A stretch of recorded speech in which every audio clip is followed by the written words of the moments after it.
sample and hold circuit, very important circuit in communication. You know the process of sampling. Generally, when we have to convert an analog signal into a digital signal, in analog to digital conversion, we go through a process called as sampling, right? So what we do, we break a given signal. If this is the signal, we sample it at various instants depending upon the sampling rate, right?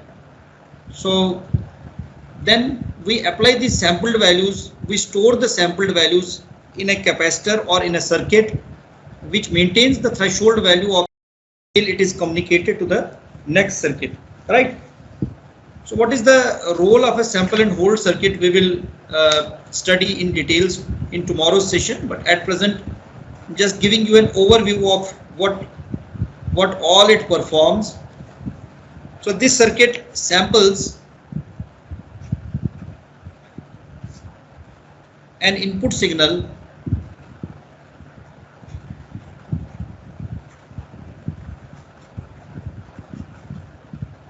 and holds it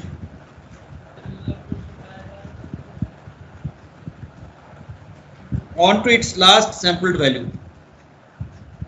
So the last sampled value is held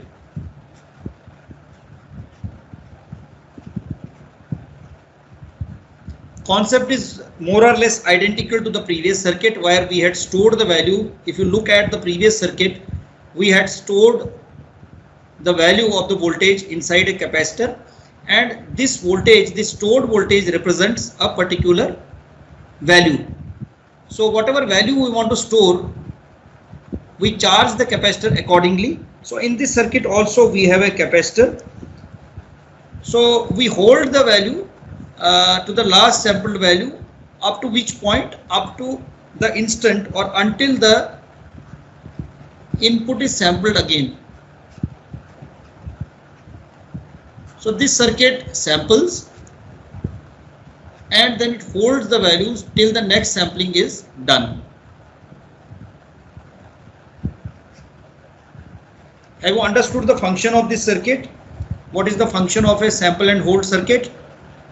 So sample and hold circuit, it performs the sampling, and once it performs the sampling of the input signal, then why do we go for sampling? Because we wish to convert, suppose we want to have a pulse code modulation, we want to have pulses out of a given signal, then we can convert the information into small samples, and these samples have, each sample has got a threshold value, and its threshold value or analog value is converted into equivalent digital information or equivalent digital value or equivalent digital code which is assigned to it.